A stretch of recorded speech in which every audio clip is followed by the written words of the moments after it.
Drone হামলায় পাল্টাপাল্টি অভিযোগ, দুই দেশে নিহত ৪৫। ভারত পাকিস্তান বৃহস্পতিবার একে অপরের বিরুদ্ধে একাধিক ড্রোন হামলা চালানোর অভিযোগ এনেছে। পরমাণু শক্তিধর ওই দুই দেশের মধ্যে প্রাণঘাতী সংঘর্ষে আন্তর্জাতিক মহলে উদ্বেগ ছড়িয়ে পড়েছে। এই অবস্থায় উভয় পক্ষকে শান্ত থাকার আহ্বান জানিয়েছে বিশ্ব। পাকিস্তানের সেনাবাহিনী জানিয়েছে তারা ভারতের ২৫টি ড্রোন গুলি করে ভূপাতিক করেছে। অপরদিকে নয়াদিল্লি দাবি করেছে ইসলামাবাদ ও রাতের আধারে ড্রোন ও ক্ষেপণাস্ত্র ব্যবহার করে হামলা চালিয়েছে এবং এর পাল্টা জবাবে তারা লাহোরে একটি আকাশ প্রতিরক্ষা ব্যবস্থা ধ্বংস করেছে।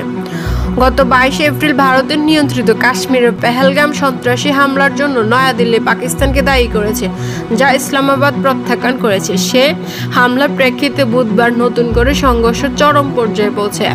পাকিস্তানের সন্ত্রাসী ঘাঁটি লক্ষ্য করে ক্ষেপণাস্ত্র হামলা চালায় ভারত। এর জবাবে এখনও দৃশ্যমান কোনো পদক্ষেপ নেয়নি ইসলামাবাদ। তবে কাশ্মীর সীমান্তে দুদেশের মধ্যে গোলাগুলি চলছে। দুদেশের মধ্যে সংঘর্ষে এখন পর্যন্ত অন্তত ৪৫ জন নিহত হয়েছে। ভারতের প্রতিরক্ষা মন্ত্রণালয় এক বিবৃতিতে জানিয়েছে, পাকিস্তান ড্রোন ও ক্ষেপণাস্ত্র ব্যবহার করে আমাদের একাধিক সামরিক ব্যবস্থাপনা হামলা চেষ্টা করেছে, তবে তা প্রতিহত করা হয়েছে।